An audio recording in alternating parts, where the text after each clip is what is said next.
Welcome back to the final episode of this season of Science or Sense with your host, Randy, of course, speaking, and my co-host, Matt. Hey, everybody.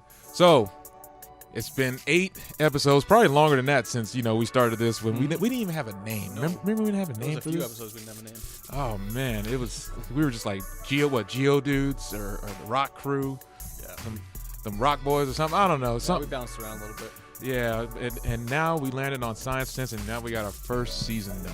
Cool. I'm proud of the work we're doing so far. It's been fun. It has been fun, and there's more to come. There's more to come, of course. But like today, we got a couple surprises. We're doing a giveaway today for all you video gamers out there. E3 just happened this week. There's a whole bunch of announcements, and they announced my favorite game, Metroid. Oh, They Metroid. announced 2 of them, like not 1 but 2. I was just like, Very cool. oh my god, right? The nerd came out in me, the true nerd in me came out. So with that being said, we got a special surprise for you guys, but we also have a jam-packed episode today. We're actually getting back to our mainstay roots into geology now. People, I know there's a lot of conspiracy theorists out there, and there's a lot of things saying about the government, and maybe some of them are true, maybe some of them are not. That's why we're here on this show, to prove it, if it's science or just plain old sense. So we have a more of a tech geo episode, I should say, because we're going to talk about some of the technologies that are actually implemented in geological society, Yes. that are currently used, that have been used, and maybe some future predictions, perhaps. Yeah, maybe. So we're going to jump right into it. Here we go. Now, I came from a geological meeting, I'd say about a week ago. Yes, sounds good, about a week. And I was baffled by this technology that they presented. Now, the skeptic in me, and I know how I know where this is about to go. I had the little skepticism. I was like, this is just After Effects. Someone just rendered this out, and I was like, I can knock this out, no problem. It was like, okay, but then I thought about it. It was stamped by the USGS. Right. So I don't think they're gonna put their name on something that's like a farce. So lo and behold, there is an instrument, folks, and I quote, and it's quite a mouthful here. It's called the Interferometric Synthetic Aperture Radar, or InSAR for short. So, with that being said, Matt, this technology, it's been around for a cool minute, maybe in its alpha and beta stages, but now, why would I guess the Geological Society present it now? Like, what's the significance of that? I don't know that they're just presenting it now. It's been going through the stages of being in use for several years now. I mean, some of the data on this site that we're looking at is from September 1999. So, well, that should say something right there. It was before the millennium. But we're starting to see more and more of this now because the technique is becoming more user-friendly. It's been implemented by more and more people, and they are now starting to see the practical application for it for reporting and studies and using it for understanding, as we'll see through this, for earthquakes, volcanoes, and landslides, and for understanding, for civil engineers and building in different areas. This data is actually really, really important, and understanding it through this technology is important. So now we're starting to see it more because we're starting to see the practical application of it and how it can be used to make better cities and make people safer and things like that. So. And of course, y'all know I always put the link in the chat, so you can kind of follow along with us what we're talking about here, so you get a good visual. Now, here's the thing. We're breaking down the InSAR, which is basically a satellite radio. Not satellite. Well, I guess it communicates, so it's a type of radio, but it's more of a satellite craft that beams down through the mantle of the Earth to give out a readout, like think of it as a heat map. And if you're tuning in and you see the link, you'll see exactly what I'm talking about. It's right there from the ERS2 data from August to September. Now, here's the thing. We had this since 99, okay? Yeah. Where are we at with it right now? Well, so it's used for a lot of different things. It's used for structural and landform data, for understanding 3D structures on the surface of the Earth, from looking at it for, like, one of the important things is subsidence, looking at how the ground deforms due to variety of reasons. But then, as you said, they're able to get down further and look at actual mantle behavior and understanding how mantle interacts with the crust and how those things lead to plate tectonics, which then ultimately lead to volcanoes and earthquakes. And so there's a variety of uses for it, not only in the geological sciences, but in many other sciences. So oceanography, all sorts of things. The data that we get from these types of systems is valuable. It's useful. So my thing is, we're using this on our terrestrial planet right now, right? Right. Could this be used off-world? Can we use this on Mars right now? Because I would imagine so, yeah. Because the way it works, people, if you're reading along and you're listening, it uses wavelengths, and it makes a difference between the phases that dictate the total distance between the satellite and where, I guess, your target is going to be sitting. Right. And as you can see, there's a picture of Kilauea, which is, out in Hawaii, and they're using this for volcanology in this particular example. Now, how can you use this in space as far as like a Jovian planet, like Saturn or Jupiter? I guess I don't know enough about how this system would interact with gases, because most of those Jovian planets, all the Jovian planets have gas, very thick gas kind of sections, and they have a hard core, but that's underneath all these gases. So I'm not sure how this system would behave with gases. We have water here, which is the H2O gases and all that. It has to penetrate through that. So. Right. No, it probably would penetrate those, but those cores are, we have a really good idea of what those cores are, nickel, iron, for the most part. They're just a lot smaller than ours, so I'm not sure how much information that would give us. It's better to look at those planets with the instruments that can measure gases and understand how those gases are interacting and that type of stuff. But for places like Mars and Venus and Mercury, places that we would probably never go. I think Mars maybe, Mars but possibly. Venus and Mercury. Venus, no, we're not going to Venus. We're not going to Mercury. Yeah, unless you want to fry. Yeah, if you want to go out that way. But yeah, so I think that the use of this is more for, or at least as far as I understand it, is for a terrestrial planet. So you can look at the forms, landforms, and everything on the planet. Now, have you personally used anything? I haven't. No, I've looked at systems like there's InSAR, but I haven't seen it in use. LiDAR, I've seen. Used before for earthquake mapping or fault mapping and things like that. But no, this isn't my discipline. I didn't use these software. This is more for the geophysicists and the structural geologists and things like that. And I was on the soft rock side. So well, speaking of soft rocks, right here we got another link talking about what's going underneath our mantle right now. Oh, okay. So with this technology versus the muon, muon. I want to say Mouton so bad, like, or Mufon, like, the UFO. Anyways, what's going on beneath that surface? Could this actually help predict when I should say a nice convergent boundary is going to happen, where it's going to just snap? Or would Muon be a better? I don't know. I think these have different. These are looking at This InSAR system can look at small changes, millimeter scale changes in land deformation, as well as mantle interactions. From what I can tell, the muon detector that we talked about, if you haven't heard about it before, there's I believe he was a Japanese scientist that developed a way to monitor basically cosmic rays and muons that are coming in and hitting our planet at all times. And he set up these sensors around a volcano, and the muons can pass through a volcano no issues, but they can't pass through. They can pass through dense material like the volcanic rock, but they can't pass through less dense material, so like the neck of the volcano. How viscous would it have to be I don't know. I don't know the answer to that question. I just know that these sensors picked up, and they're able to basically get a 3D image of the interior of a volcano. That's what this muon detector was for. I don't know. I believe InSAR could do that, but at a different. Basically from an overhead view, so it's not going to give you a interior look at it as a 3D image. I don't believe it's going to give you this more of a general kind of what the volcano looks like in a two-dimensional sense. It's saying in the article, recent geophysical studies have suggested that the pattern changes because the mantle rock flows less easily at that depth, according to Shim. So with that being said, shouldn't this actually work? So that way we can say, all right, look, we see a volcano. Let's go back to Hawaii, since we were talking about Kilauea earlier. Yep. They have two types of lava flows. This A'a and Pahoehoe. They have those two types. So now, what if you have an InSAR, I guess, equipped facility? Because I guess you have to have a facility to get the information beamed back to you, to use that to figure out what's going on. Would that be more effective than versus mapping it out on that island with the muon? Yeah. Oh yeah, for sure. So let's translate back here on home. Yeah. We're on an active boundary right now. We're on California. Right. So could we use InSAR to figure out if we got some volcanic activity going on underneath our feet? Well, no, where we are, we don't have volcanic. We're on a transform boundary, so we're not going to have volcanic activity where we are. Northern California has volcanic activity.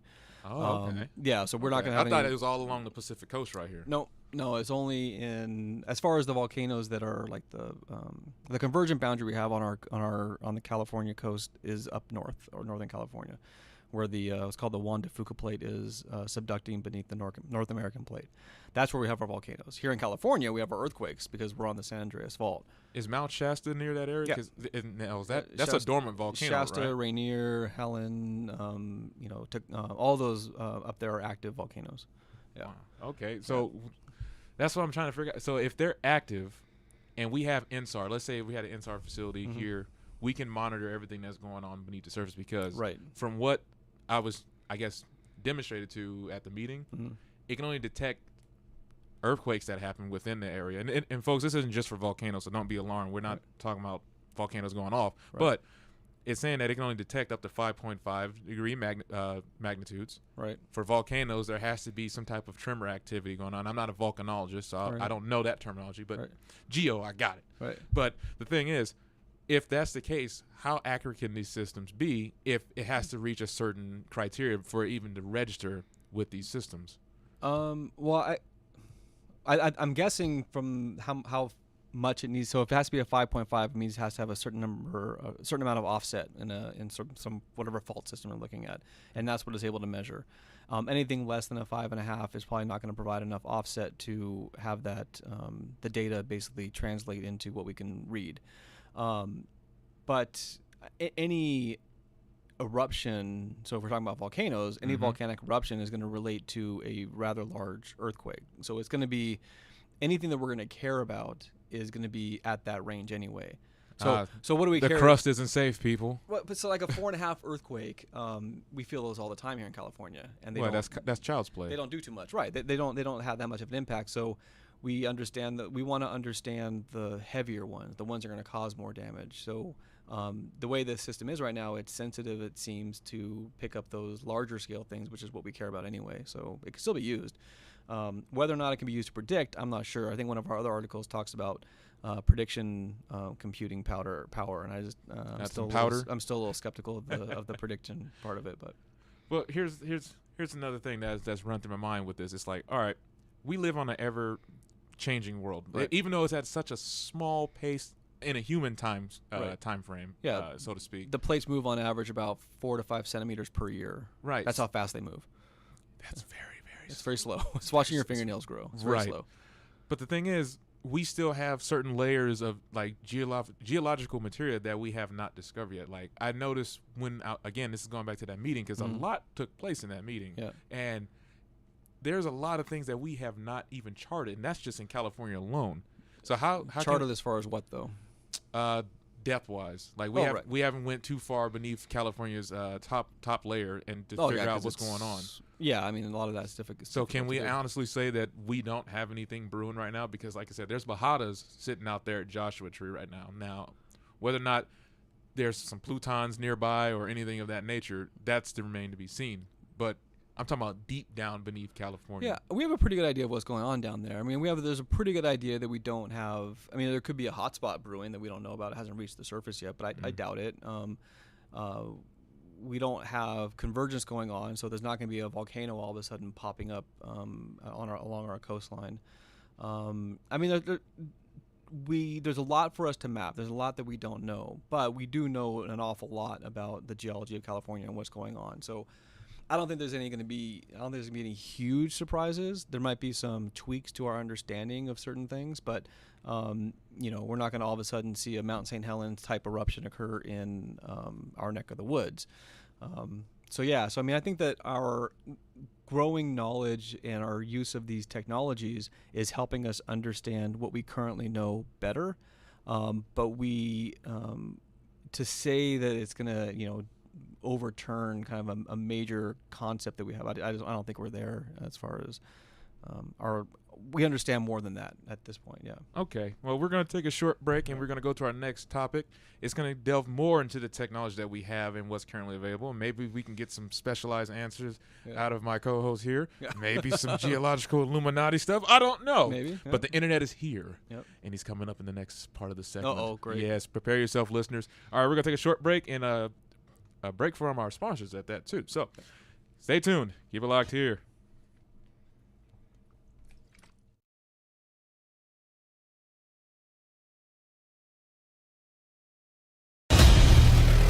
Welcome to the world of Fire Fan. Play against friends and sports fans alike.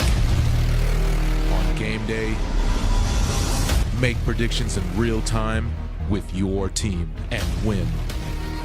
Game day will never be the same. Download Fire Fan now on the App Store and Google Play Store. Use promo code HOTLAB. Do you love the sound of this voice? Would you like it to narrate your personal story? I know you would. Download the Fiverr app today. That's Fiverr. And request GoTechie for your next gig, starting at just $5. Download today through Google and Apple Play stores.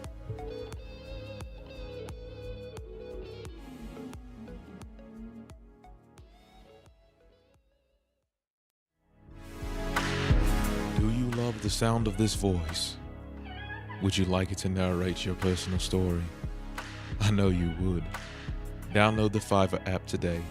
That's Fiverr, Fiverr, and request GoTechie for your next gig, starting at just $5.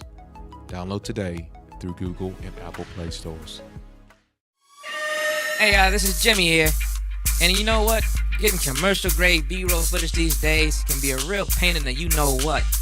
But those boys over there at GoTechie Labs, they offer a great range of stock footage at different price points that fits just about any budget, even mine. So why don't you head on over to GoTechieLabs.net. Contact them. That website again is GoTechieLabs.net. Tell them Jimmy from Darcy sent you.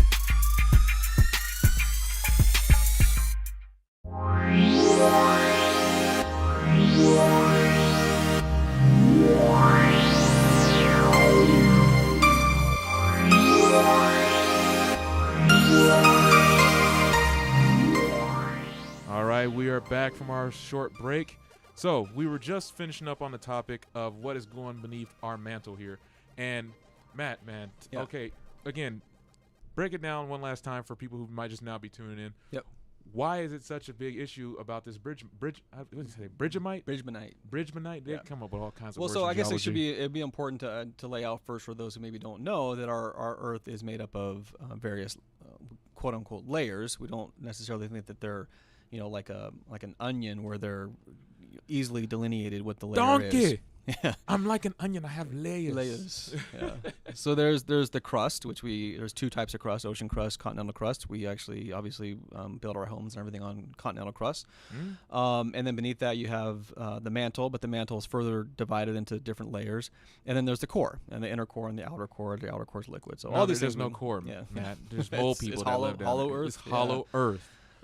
So we have these layers, and our understanding of these layers is getting more refined over time. And this article that you have, the second article, adds to that. So not too long ago, relatively recently, we thought that the mantle behaved rather uniformly because the mantle flows. It's solid rock, but it flows. So if those internet, get ready. Those out there who have ever held a silly putty. That's how the mantle behaves. It's a solid. You can roll that silly putty up, you can compact it, and then you can bounce it if you wanted to. You can throw it to your buddy, and it behaves like a solid. But if you let it sit on the desk a little bit, it'll start to flatten out and it'll flow. Gravity. It's just the way that fluid is. Not fluid. That's how that solid is. It acts like a solid, but it can also act as a liquid because it flows. That's how the mantle is. Now here's the internet. Oh, you ready? I think so. So you mean to tell me, all right, that we have all this technological prowess to look beneath the surface, and you can't find a baseline. Now, if you're telling me this underneath the mantle, it can be two states of matter at once, how is that possible to have a baseline standard? It's not two states of matter. It has to is be. a solid. It's a solid that behaves as a liquid. Okay, but that means it No, interchanges not a between liquid. two states. No, it's not a liquid. It is not a liquid. Okay, what's the four states of matter? Solid, liquid, gas, and plasma. Yep. Okay. Yep. You're It is saying a it solid. acts as a The solid. mantle is a solid. Uh-huh. But it flows over geologic time. So then there's two states of matter. No. Yes, it is. No, it is not. I'm not saying it's liquid. You don't have to. Yes. You're saying it's natural processes. It's a hybrid of two different types of. No, I'm not saying that at all. You just said it operates as a solid, but it also operates as a liquid because it's malleable. No, listen. The mantle is a solid. Based on Full what? stop. Full stop. It Full is stop. a solid. Okay. Okay, but it behaves as a liquid. That it means it flows. No, it doesn't. It's that still means solid. it's two states. That's not It's true. a hybrid. No. Then, yes, it is. No. It also goes without saying actually that you can't have a baseline on what's actually going beneath the surface of the earth. Is a stick a solid? Of course it is. Okay. Can you bend a stick? It'll break. That means Can you it's bend one it state. though? Yes. Without breaking. Some of them, yeah. Okay. Some. The mantle. The mantle is solid. And it will bend. But we can see a stick. We can't see what's underneath. We can't see what's going on. There's many ways that we have come to understand that the Mm-hmm. mantle is a solid. One of the ways is by using seismic reflections. And let me guess, NASA gave you that? No. They so gave you that power? You can go out there and test it yourself if you wanted to. How? So if we understand, we understand P and S waves, right, from earthquakes. So when an earthquake occurs, you have P and S waves that are basically let's break that down. For PNS waves, primary and secondary. Primary and secondary waves. They basically they travel out from a rupture on a fault line. P and S waves have different properties. P waves are fast. They can travel through liquids, solids, and gases. There's basically nothing stops them. They go right through them. They do get they slow down a little bit when they get into. In other words, they're saying, "I'm juggernaut, bitch." Yeah. And S waves, however, S waves will not go through liquids or gases. They'll only go through solids. So when they hit a liquid, they get stopped. Basically. Get to the point, Matt. Well, from understanding how these waves move through solids and liquids, then we can understand that the mantle is solid. Okay, so but how did you find that out though, Matt? Because if S waves cannot go through liquid, then they wouldn't have been able to go through the mantle. And they do. They go through the mantle. When they hit the outer core, they stop. Let me be a little more or a little less vague. Okay. How did you find out about these waves that actually can do that? What instruments and what person and what documentation do you have? Thousands of scientists using seismic You guys are all in one big club. Of course, why would no? You guys are part of the big cover-up. See, you want to sit here and say that this we is the internet, okay? Yes, yeah, of course it's still the internet. I'll let you know when the Okay, internet's gone. Please okay? do, yes. That's what I'm saying. Yeah. You guys are all in cahoots. The only thing you do is show us renderings. You don't show us any live action, footage or some type of live You photography. can't get down there. Why not? But yet you saying you can't get down there, but yet you can measure these things without sight unseen. That sounds like faith to me. Yeah, no. Oh, it's not. No. Oh, well, you know what? I can't have a conversation with you, sir. You're so close-minded. I am very close-minded. You're close-minded. You're right. Anyways, that's the internet. But back to reality. Yeah.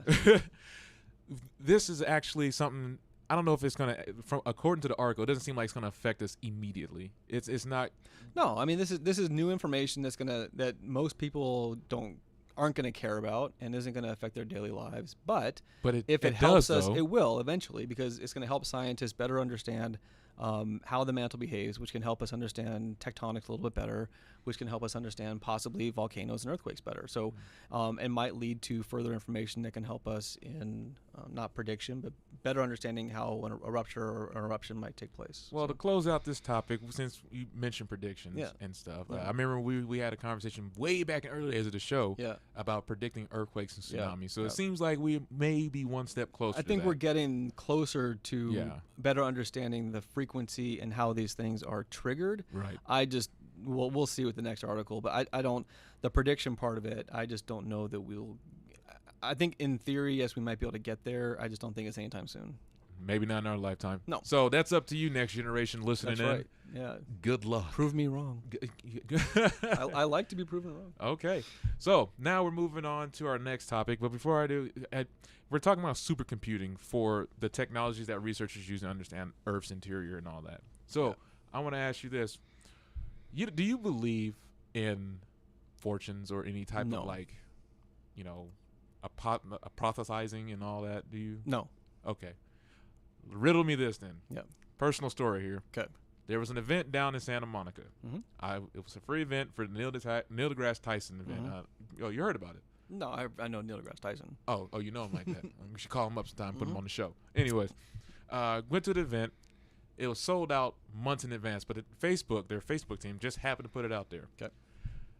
30 minutes before I went to go stand in line for it, went to a certain Asiatic restaurant. No shout outs here, learn how to do that. Wink, wink. Went there, had chow, got a prediction saying a stranger's kindness will surprise and delight you today. Yeah.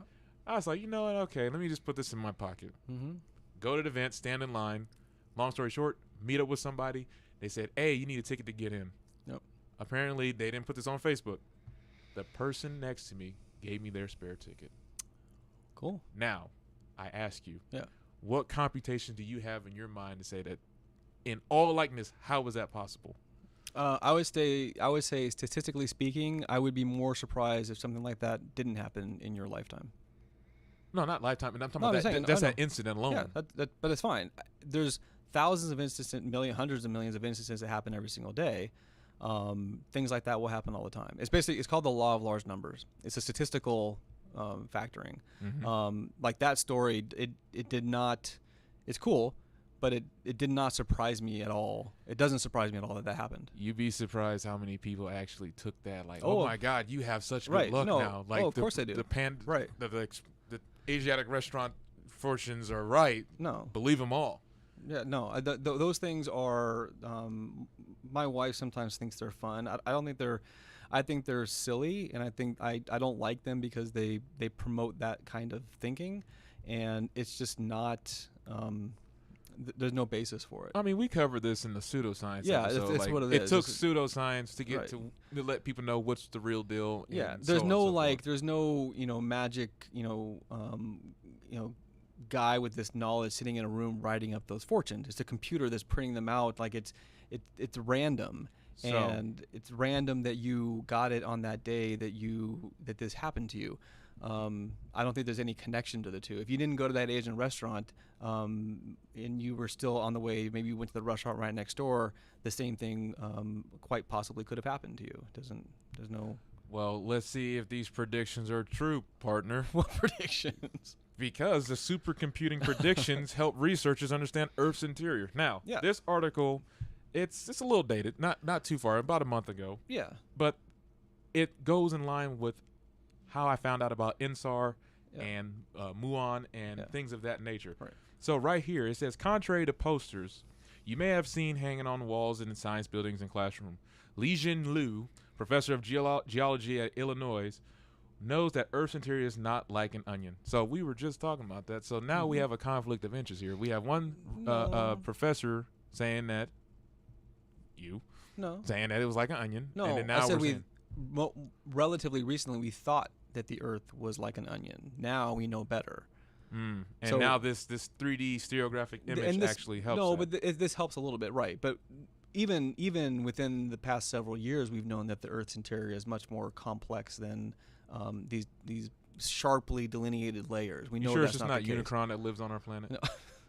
I mean, Transformers. Well, I always feel yeah. a little bad because when I do a 101 course and I teach tectonics and we talk about the layering of the Earth, we always present it in the sense that it is these. Here comes the internet. This layer-like look, but with there's only so much you can go into in a 101 class, so you kind of have to move on. Now, if you take an actual geophysics class, or if you go on to get your geology degree, you're going to take a class and you'll know right away that the Earth is not a layer, or not layered like you would have. It's not learned layered. It's not flat. It's round. It has Milankovitch cycles. Yeah, there's a lot of things. Yeah. Here comes the internet. Okay. You ready? Yeah, maybe. Okay. Scientists are just doing CYA. CYA. Cover your ass. That's what they're doing. Why? Okay. Let's get into the climate thing first. Just Oh, a little geez. bit. No, just a little Okay. bit. Just a little bit. Okay. Before the whole global warming thing, there was global cooling. There was a whole campaign saying the Earth is freezing, it's getting colder, blah blah blah. Mhm. Now it unflipped the script, say now we're warming. You know why? Okay, hold on. Okay. The internet's All right, here. yeah. We're talking. Okay. Okay. I want to talk to Now- the internet. We had these textbooks for eons, Well, No, come on. okay, it's a play on words, not Okay. eons, literally in For a a long literal time. sense. But we've had these textbooks for a while demonstrating the Earth had these layers. It went the mantle, then the thermosphere, the lithosphere, and maybe not in that order, Right. but All these we different had ones, right. those different levels of Yeah. the Earth. Yeah. Now you're saying it's not. No, it's science No. covering their ass. No. Matt, don't Listen. give me the climate Listen, change. Internet. You Listen. know that's what Trump said. No, Trump listen. said this is going to happen. Internet. You Listen. know what? What you got to say, man? Internet, calm down. Okay. Okay, listen. Internet is lit right now. Okay, Wildfire. so I did not say that we don't have those layers. Mm-hmm. We do have those layers. It's just understanding them conceptually. It's easier to understand them in the sense of fully articulated, delineated layers. Two big words, Matt. Bring it down a little bit. That is not how reality works. There's just like there's not black and white, there's always gray areas. So in between these layers, it's not like there's this clear separation between them. There's gradations and there's variety and there's variation within these systems. To better understand them, if you want to fully understand them, you have to understand them within the context of that there aren't layers. Okay. Right? But if you want to get the basics down, then you talk about them in the sense that, okay, this layer does this layer does that, and so on and so forth. So you can get a better picture of it. But that doesn't mean that scientists have, we just found this out, and now we're not going to tell people about it. Okay, Matt. Right. Okay, Matt, here we go. Yeah. So And you're I still telling want me. to get back to that cooling thing, but go ahead. We'll Yeah. touch upon that. We'll Yeah. touch upon that. We got plenty of time today. Okay. So you're saying that there's a lot of gray, right? There's a lot of gradation. It's not black and white, right? Gray in the sense that when you want to fully understand something, it's not like something is. Let's think in the context of numbers. Okay. Right. You can say You're can say, segueing. Hold on. You can, you're you can backpedaling. say Matt, 2 and 3. Matt. You can say there's number 2 and there's number 3, right? Okay, now- but you now can also you're say trying to there's segue. 2.2, Uh-huh. 2.3, 2.5. There are variations within that are still true. Okay, so as a scientist, do you deal with the gray or do you deal with the black and white? Both. How? Both. Science says if it's a repeatable thing, it basically. I'm talking about the scientific method here. Right. When you go through all the steps and you say, okay, this is a repeatable theory, it has these results, and this is the outcome of it because we've done it a certain number of times. Now, we're saying, the internet here is saying that if you're saying there's a lot of gray, how can science operate on something that's gray? Should it not have already, I don't want to say a bias, but already, this is black, this is white, we already confirmed that, let's move forward. No, but I think you're taking my terminology of gray area, meaning that it's something that we don't understand. Like, for instance. No, we understand what Right. you meant, but we're saying how is it possible that you can have these type of scientific understandings and findings if you're saying there's gray in it? So how can you say this is a legit find or this is a legit research project if you're operating in what you would say is because gray? for instance, before we understood the MOHO, which is the Moho-Rovesic discontinuity, is the layer that differentiates the crust and the mantle. Before we understood that, we thought we had a pretty good idea of what the interior of the Earth was. There was a crust and there was a mantle. And then the scientists did studies and found that seismic waves that are traveling through the Earth slow down a little bit when they hit this section between the crust and the mantle. I'm gonna read what your people are saying here. Right. Okay, look, it's saying the Earth is not just in layers. Okay, Right. the Earth's interior is not stationary. So with that being said, how can you have a base point to have all this validated on? How? I don't understand the question. Okay, let's go back to the original question that started this whole thing. Okay. You're trying to cover your ass. No, Yes, I you are. don't get that. You guys have a cover up. You first What it are started we with covering up? the climate. It started with the climate thing. First Okay. you said it was global cooling. Right, Lies. you didn't let Stop. me explain that. Full see? stop. No, full stop. I'll let you explain Okay. it because I'm trying to bring you back to the original point because you segued a bit. You started going into these mohos and vohos and all this other stuff. So I was Listen, trying to. Okay, go ahead. it started with global cooling. Y'all backpedaled on that because they fought you on it. Okay, you took one on the chin. misstatement, Now you're okay. saying. We Now didn't- you're we saying didn't this is take one this on the is chin. this I'm is just what we saying. found on the internet. This is what scientists have already established. Okay. Now you're saying global warming. Okay. Now We're you're trying not to say saying- the Earth it's interior. We're bringing it back to geology. We're just saying how science has been backpedaling on itself. Science hasn't been backpedaling, but go ahead. You guys have these green parties saying there's just all this stuff going on with the Earth, knowing damn well first it's 6,000 years old. What? Okay. Who said that? Scientists didn't say that. Holy crap. It's 6,000 years old. All right. You try to get us on the whole climate thing. going back and forth on that. You couldn't get your story straight. And now you're saying that the Earth is not just layers. It's not like an onion. Now you're saying it's more intricate. So now that gives you leeway to say whatever you want just to keep your research projects going and taking money from our good old-fashioned military. Okay. Yeah. So go ahead and explain the global cooling thing. Okay. And then we're going to get back to the supercomputing power of your computers with their predictions. So a couple of things. So just to address this global cooling thing. So based on all of our data and what we know about processes and act on our planet that control climate, everything that we know right now as far as what drives glaciation on our planet shows that without human involvement, without anything of that, right now, based on our sun, our orbital position, our tilt, our wobble, our all these things. Yes, Mr. Milankovitch. We should be having cooler temperatures. We should be entering into an ice age. It doesn't mean that we would be in an ice age now, but we should be on the downward trend towards showing the signs of what the next transition. Which is what scientists were saying before we realized that we had a huge impact on our climate. So it is true that scientists said that we are sometime before global warming, scientists were accurate in saying that all of our data was showing that we should be in a cooling period. Okay. Now we see the impact of humans on our planet, that it's affecting some of these feedbacks that are supposed to be operating, and temperatures are rising at a time when temperatures should be cooling.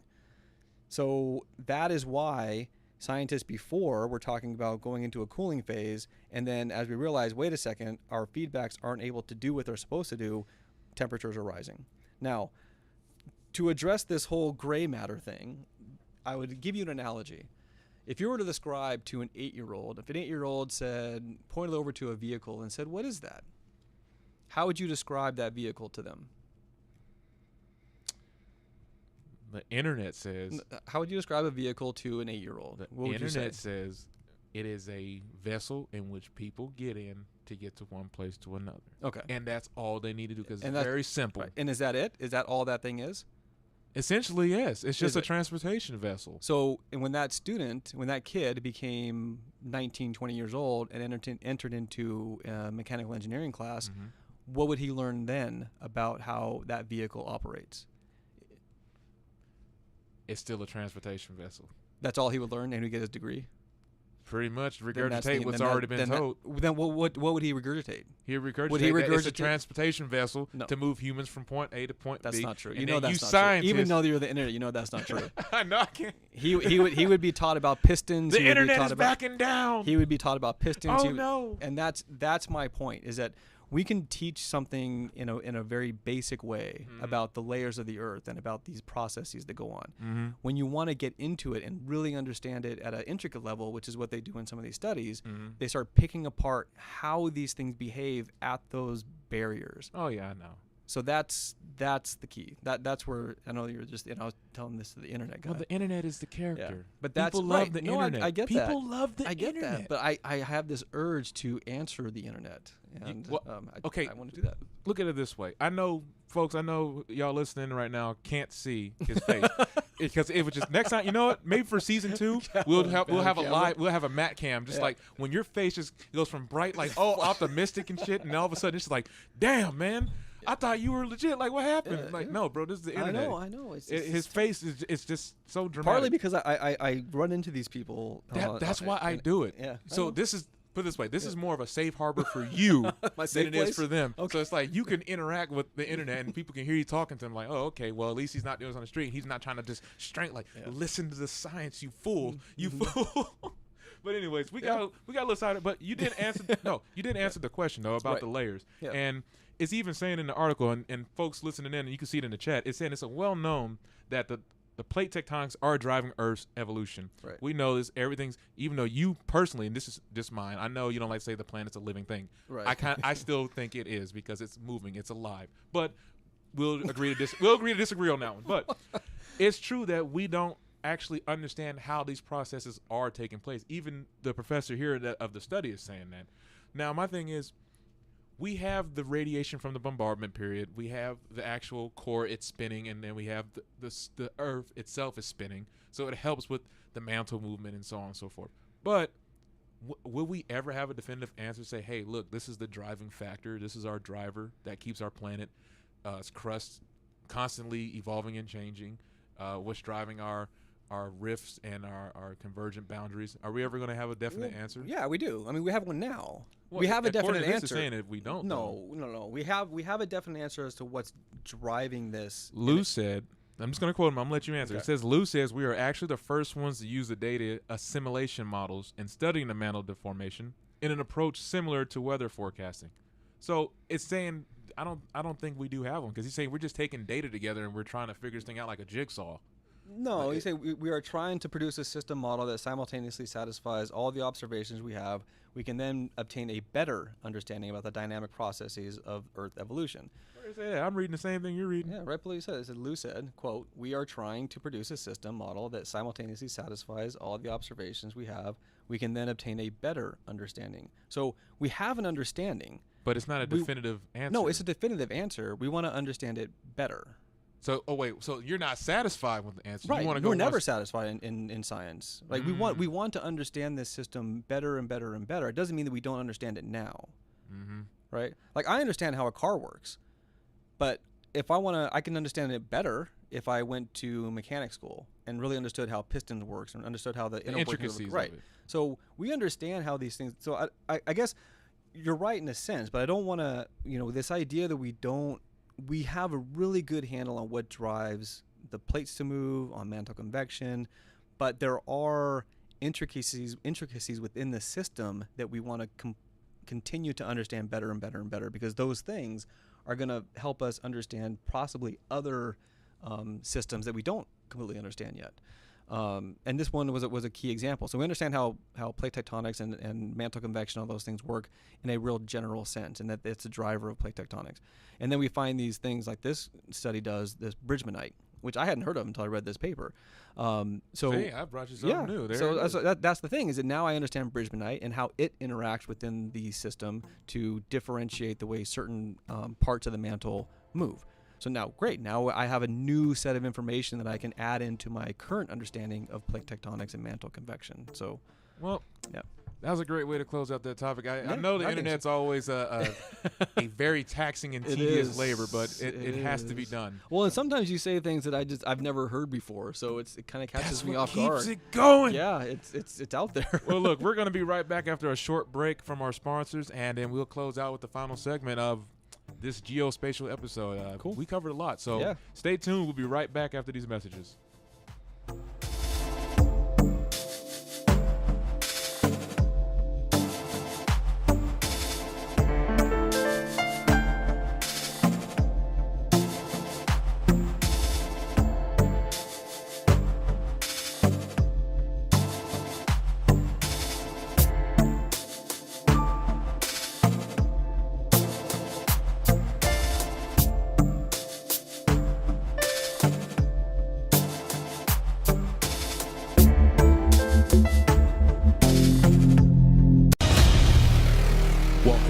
World of Fire Fan. Play against friends and sports fans alike. On game day, make predictions in real time with your team and win. Game day will never be the same. Download Fire Fan now on the App Store and Google Play Store. Use promo code HOTLAB. Do you love the sound of this voice? Would you like it to narrate your personal story? I know you would. Download the Fiverr app today.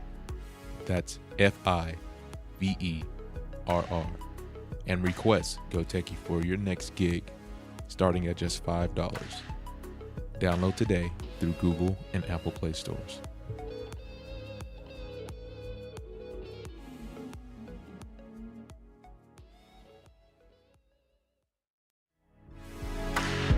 Do you love the sound of this voice? Would you like it to narrate your personal story? I know you would. Download the Fiverr app today. That's Fiverr, Fiverr, and request GoTechie for your next gig, starting at just $5. Download today through Google and Apple Play stores. Hey, this is Jimmy here. And you know what? Getting commercial-grade B-roll footage these days can be a real pain in the you-know-what. But those boys over there at GoTechie Labs, they offer a great range of stock footage at different price points that fits just about any budget, even mine. So why don't you head on over to GoTechieLabs.net. Contact them. That website again is GoTechieLabs.net. Tell them Jimmy from Darcy sent you.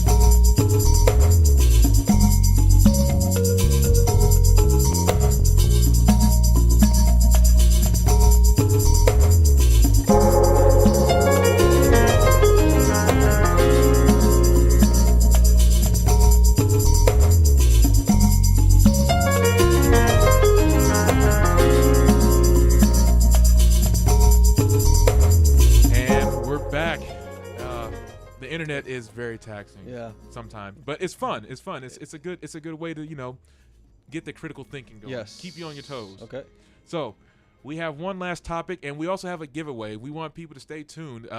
If for those who were a part of the E3 event or just a video gamer in general, we have a giveaway for sweepstakes rather, and all you got to do is follow GoTechie Labs on Twitter or like us on Facebook, and we'll pick a random winner next week.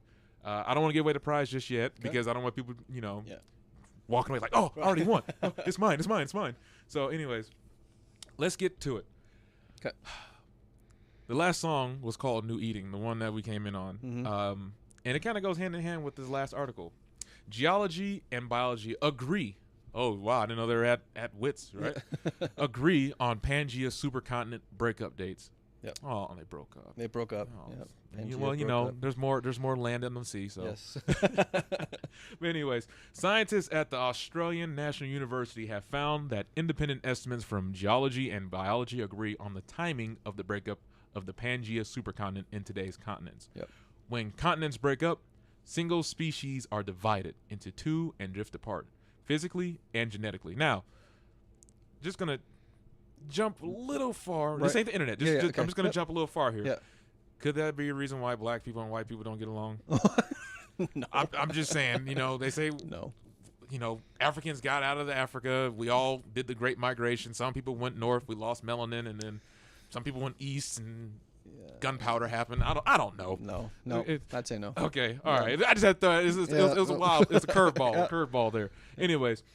Lead researcher Sarah McIntyre, that name sounds familiar, said geological dating of the continental drift and biological dating of the genetic drift provided independent estimates of breakup dates over the past 180 million years. That's a long time. Oh, yeah. And that's a long time even in geologically speaking. Yeah. So what does this mean for us? That now that we found out that what was his name? Wegener's theories. I mean, it was already proven right after he died. Right. But even more so, his evidence of two species being on other side of the continent, saying okay, the continents were connected. So what does this confirm? Well, it doesn't. Well, I guess it confirms what we already kind of knew, which was in geologic time scale or on the geological side, we can date rocks and we can date certain things to understand when Pangaea broke up. And we had it back to around 180 million years ago, give or take a few million years. And then in biology, they do the same thing, but with genetic drift. They're starting to do that more and more. Genetic drift with respect to the way that genes basically they don't degrade, but whenever you over time the drift within a population of organisms. As those organisms evolve and you get new independent species, you can track the timing of their divergence of the time that you have a new species. You can track that back and give a date to it. How come we can't do that with humans now? We can. No, I mean like finding those links, or maybe we can. We found all the links in the human history. We have good match to For instance, like we know that our closest living relative are the chimpanzees and bonobos. Those are our closest living relatives. And when we look at the genes, the genetic drift associated with our two species, we track them back to they diverged at about, and I'm going to get the date wrong because I don't know, but they diverged at a certain date, and I want to say it was 3 to 4 million years ago, maybe a little bit longer. And in the fossil record, our fossil record matches that genetic drift of where we see where that speciation would have taken place. And we can take this back, going back, hundreds of millions of years. The fact that the biological data with respect to genetic drift matches our geologic data shows that the clocks that we're using are accurate. So it's basically another check on the system. So it's nice to have something that confirms what you already kind of know, because it gives you more evidence to support your claim. Right? I guess old Ham down the street, that is his. Oh, yeah. Ken Ham. Ham down the street. I mean, he's got nothing on this now. I mean, no, he never has. But he's not going to believe this, and there's a lot of people that won't believe it. But it is what it is. The co-author, Professor Charlie Lineweaver, that's a name, said as a genetic sequence data accumulates, dates from biology are becoming increasingly robust. Yep. Our original goal was to and I quote, "Our original goal was to quantify how long continents had been isolated from each other." I'm assuming that's what he sounds like. Maybe. To see if some species would evolve in the hypothetical intelligence niche. Dr. Lineweaver from research of School of Astronomy, Astrophysics, and the Research School of Earth. Look, man, they got to shorten this stuff up. Yeah, they have long. Yeah. Usually they do. ANU. So, ANU, yeah. Okay, that's better. So, with that being said, I guess scientists were already in consensus that there was an intelligence niche, like there was just like a pocket of just booming, I guess, autonomy or something. I mean, what does he mean by intelligent niche? And I don't. I guess I would guess that they have an idea as to when our species or certain species started to develop what we would call "quote unquote" intelligence. I don't know. I'd have to look at another study of theirs to see. Because I find it strange. It's saying we had this period where we came around, our species, the human race, and all of a sudden we thought we already had an intelligence boom wherever happened during along our evolutionary lineage. Right. So my question here again is like, what is defined as an intelligent niche? Because what do we define as human intelligence? So I guess if I'm reading into this properly, what I would say is that in order to have speciation, to have divergence of organisms and to develop into, so for instance, chimpanzees and humans, you have to have a separation of the populations. Or of any organism that's evolving, you need to have a separation of the populations.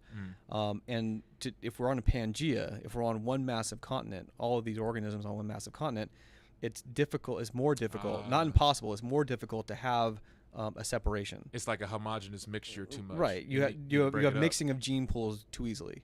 There are ways you can get it. Like you can have ravines, like the East African Rift Zone, that caused the separation. But that's from continents separating. So I'm guessing that's what they're saying. So in order to have the primate line of organisms, the Homo genus, develop one population that's going to ultimately gain intelligence, quote unquote intelligence, that you have to have a separation of the populations. And that would be related, not that it's related to Pangaea, because Pangaea was well before. Well, there was two massive supercontinents, right? Well, there's three. There were more than that. But one started with Rhodesia. Rodinia. Yeah, Gondwana, Pangaea. Yeah. All these main large continents, but and again, it depends on what you want to call intelligence. But there's a lot of reasons why our intelligence was able to, which have nothing to do with the continent's distribution. So is it not possible that with those two prior supercontinents that this type of species of walk of life has already been here, but since it's just been swallowed up by geological time? No. How so? No. Because, I mean, we have ruins today that are getting ate up by geological events all the time. But there's no evidence for that claim. And there's, evolutionarily speaking, there's no bipedal hominids didn't come around until, 7 million years ago. Is it possible? No. Is it possible? Hear me out. Is it possible that they just got to such a state or such a tier in life and they just left this planet and went somewhere else? No. And it's astronomically improbable. Wow. Really? It's like that, Matt? It's astronomically improbable. Yeah. You got to drop the improbable. Okay, Right. fine. Because Fine. if you look at evolutionary paths, bipedalism we are the only bipedal primates on the planet, and we know where bipedalism evolved. It was 7 million years ago. That's it. You can't cut and dry. There is no bipedalism before that. So there's ipso facto there is no bipedalism. Ipso facto. Yeah. He dropped. Okay, now you're dropping legal stuff. Okay, legal jargon. That's fine, Matt. Yeah, so now you're your anthropologist and paleontologist. Now you're a lawyer. I'm a legal expert. Yeah, you got legalese and underwriter somewhere. Right, no. But anyways, with that being said, I mean, this article was kind of short. It was really short, but it was a cool article because it's nice when a lot of times you'll have people say, "Well, you're just guessing on that," or "You guys, this is not confirmable." Oh no, they put the full reference at the bottom of the page. Well, and really the genetic dating is getting better and better and better. So we're getting this new data, and it's helping all the way around understand our natural world and how things occurred. So how would InSAR help with this particular claim here? Ooh, I don't know, actually. I mean, would InSAR be something that you would be applicable here? No, InSAR, I mean, it's basically taking real-time data. So I don't see it affecting this. Is it possible? I'm just saying, because it's like I've seen the technology work in action. So it's like I'm thinking outside the box here. Like, what's possible you can do with it? Maybe it can backdate by looking at some of the I guess the heat map data that comes out once you look at it, from where impacts were or where subduction zones may have took place, so on and so forth. Maybe, I don't know. Oh, okay. I don't know. I don't know enough about it. I mean, and on that bombshell, on my basic knowledge of it, I don't think that it would be useful for this application. There's a lot of applications for InSAR, but I don't think this application is one of them. Oh well, I guess it's just going to be one of those future thoughts that I always have. Yeah. Yeah. And speaking of future thoughts, what is your take on the future of geological technology? I mean, because all these natural and earth sciences are kind of in one house. I know they're all separated, but they're still in one house. So where do you think this is going to lead to now that we have InSAR, Muon? What in your prediction before we close out the segment, or actually the show? Yeah. What's your take on the future? What are we going to have? Oh, I think that there's gonna be a lot of stuff that within the next few years, as technology increases and improves, that is going to allow us to peer deeper and deeper into the Earth and continue to gain information on how things are working down there. Again, that's not my discipline, the hard rock stuff and the physical stuff. But I think that there's going to be a lot of stuff coming out soon that helps us understand a lot of things better. I mean, I don't know. And from this radio host's guest, I would say we're going to implement holograms like we were talking about, I think an episode or two ago. That way we can actually look into the surface. That way we can stop the skepticism. Like, you're saying you can't go down beneath the planet to a certain extent. I mean, we can mine in certain places, but we can't go too far with either burning up, or the atmosphere or the gravity's too great and it crushes us, something of that nature. But with hologram technology, I think that's probably going to be the next way to go. Yeah. We already got 3D printing where we can do, like you said, sand tables. We have the projection stuff now that you can do. Yep. So I feel holograms are probably the next bet. But then again, we'll see. I'm right along with you. We don't know. That's the good thing about it. And it could be something that we won't even fathom right now. Right. Yeah. It could be something totally off. You get to be the Earth yourself. Yeah. First player Earth game. Maybe. But anyways, so this has been a great season, man. I mean, we covered a lot. There's been a whole lot of stuff between political and the science marches. Man, we covered the science marches. Yeah, we had all that. Man. And oh man, now I'm kind of got a downer because it's like we talked about the ejection of the climate treaty. So. That happened. Yep, that happened. But at any rate, so folks, for who's tuning in, here's your chance to win a 2 weeks already paid for Xbox Live membership. So I'm gonna show my co-host here. You see it for yourself. I see it. What is that? Can you read that exactly? What it says? It is 14-day Xbox Live trial. There it is. It's already it's good to go for you. Very good. The code, I'm not gonna say it on air. Obviously, come on. All you gotta do is. Well, I said like and follow us on Twitter and like us on Facebook. So also share this radio broadcast. You're doing yourself and the public a greater good. Yes. We have fun. Yes. We actually do some real science. We talk here and we, man. Disseminate some good information. Hopefully. I don't know what else we can do better than this. We'll I keep mean, trying. and we're offering, Xbox Live. Game? Xbox Live. I mean, I know Xbox it's popular, but PlayStation's really kicking their ass. Yeah. Just being real. But anyways, Matt, that's been Yep. our show. That's it. That is season 1. It's been great, man. It's been real. It's been real great. Yep. Season 2, who knows where we're going on. And then also we have the Inquisition, so Okay. we got that to work on. Okay, cool. But other than that, folks, Awesome. this is Randy with the Hot Lab on Science Sense and my co-host Matt. Yep. Have a good one. We're out of here. Peace. Peace.